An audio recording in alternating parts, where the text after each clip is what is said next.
Iran और America के बीच तनाव कम होने का नाम ही नहीं ले रहा है। इसी बीच बेहद बड़ी खबर यह है कि एक दूसरे को फूटी आंख ना सुहाने वाले अमेरिका और रूस के बीच अच्छी बात हुई है, वो भी पूरे 90 मिनट यानी कि 1.5 घंटे तक। तो अमेरिका के राष्ट्रपति डोनाल्ड ट्रंप और रूस के राष्ट्रपति व्लादिमीर पुतिन के बीच करीब 90 मिनट तक फोन पर आखिर क्या बातचीत हुई है, जानेंगे इस वीडियो में। नमस्कार, मैं हूं आकांक्षा और आप देख रहे हैं न्यूज 18 का डिजिटल प्लेटफॉर्म। आपको याद ही होगा, अभी कुछ दिन पहले यानी कि सोमवार को ही ईरान के विदेश मंत्री अब्बास अराक्ची ने रूसी राष्ट्रपति व्लादिमीर पुतिन से मुलाकात की थी। बैठक में रूस ने ईरान के प्रति खुला समर्थन जताया था और अब डोनाल्ड ट्रंप और व्लादिमीर पुतिन के बीच करीब 1.5 घंटे तक बात हुई है। दोनों ही नेताओं के बीच ईरान युद्ध, यूक्रेन संघर्ष और होटल हिल्टन में हाल ही में हुई गोलीबारी की घटना जैसे कई मुद्दों पर बातचीत हुई। क्रेमलिन ने इस बातचीत को दोस्ताना और प्रोफेशनल बताया है। क्रेमलिन ने दोनों नेताओं के बीच बातचीत की जानकारी दी और कहा कि रूसी राष्ट्रपति ने वॉशिंगटन में हुए हमले की निंदा की। इसके अलावा पुतिन ने ईरान के साथ युद्ध विराम बढ़ाने के फैसले का भी समर्थन किया और तेहरान के परमाणु कार्यक्रम पर अपनी ओर से कुछ प्रस्ताव रखे। यूक्रेन के मुद्दे पर भी बातचीत हुई। क्रेमलिन ने बताया कि अमेरिकी राष्ट्रपति डोनाल्ड ट्रंप ने मौजूदा संघर्ष को सुलझाने को लेकर उम्मीद जताई है और संकेत दिया है कि जल्द ही समझौता हो सकता है। हालांकि पुतिन ने यूक्रेन पर आतंकवादी तरीकों का सहारा लेने का भी आरोप लगाया है।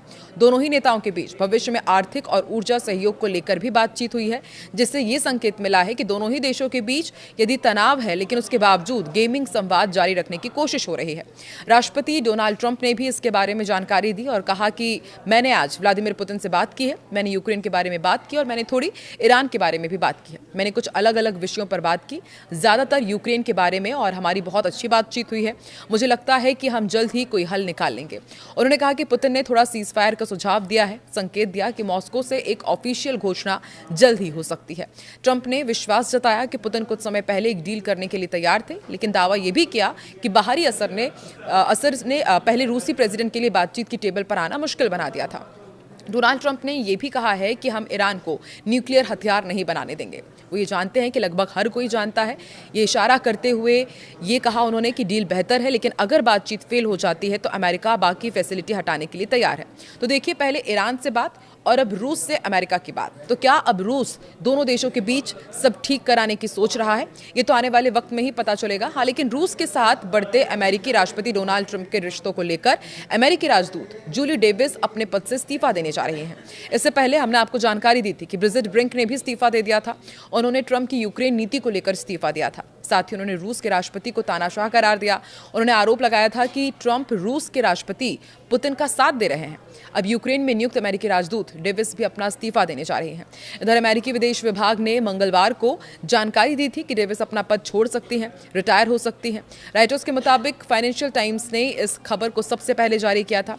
इसके पीछे ये बताया गया था कि राष्ट्रपति डोनाल्ड ट्रंप की नीतियों से उनके बीच मतभेद उभर रहे हैं। ट्रंप के यूक्रेन को लेकर कम होते समर्थन से डेविस निराश है। डेविस ने यह पद साल 2025 में संभाला था। उससे पहले ब्रिजिट ब्रिंक भी इस पद पर थी। उन्होंने भी यूक्रेन की नीतियों को लेकर ट्रंप पर आरोप लगाते हुए इस्तीफा दिया था। उस दौरान वो दोहरी भूमिका में थी। इनमें साइप्रस और कीव में अमेरिकी राजदूत की वो जिम्मेदारी निभा रही थी। वहीं अमेरिकी राष्ट्रपति डोनाल्ड ट्रंप ने राइफल के साथ अपनी एक फोटो शेयर की है और ईरान को कड़ी चेतावनी दी है। उन्होंने कहा है कि जल्दी समझदार बनो, अब ज्यादा देर नरमी नहीं बरती जाएगी। ट्रंप ने अपने सोशल मीडिया अकाउंट पर राइफल के साथ फोटो पोस्ट की और फोटो पर कैप्शन दिखा हुआ था, नो मोर मिस्टर नाइस गाय, यानी कि अब ज्यादा देर नरमी नहीं बरती जाएगी। उन्होंने परमाणु कार्यक्रम को लेकर चल रही बातचीत की धीमी रफ्तार पर नाराजगी जताई और कहा कि ईरान खुद को संभाल नहीं पा रहा है। ट्रंप ने कहा कि अगर जल्द कोई समझौता नहीं हुआ तो अमेरिका और भी सख्त रुख अपना सकता है। इसी बीच ईरान ने अमेरिका के खिलाफ संयुक्त राष्ट्र में शिकायत की है। तेहरान टाइम्स की रिपोर्ट के मुताबिक चिट्ठी में ईरान ने अमेरिका पर कई गंभीर आरोप लगाए हैं। ईरान का कहना है कि अमेरिका ने उसके जहाजों को जब्त करके समुद्री डकैती की है।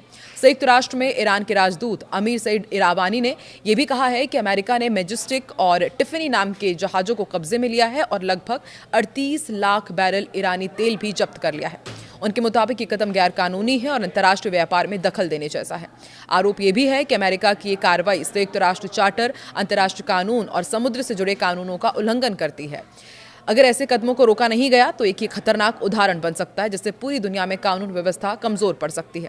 वैसे में ईरान ने संयुक्त राष्ट्र परिषद से मांग की है कि वो अमेरिका के इस कदम की निंदा करे और इस मुद्दे पर कार्रवाई करे। तो क्या यूएनएससी कुछ दखल देगा या फिर ऐसे ही ये संकट बरकरार रहेगा? अपनी राय कमेंट में जरूर बताएं।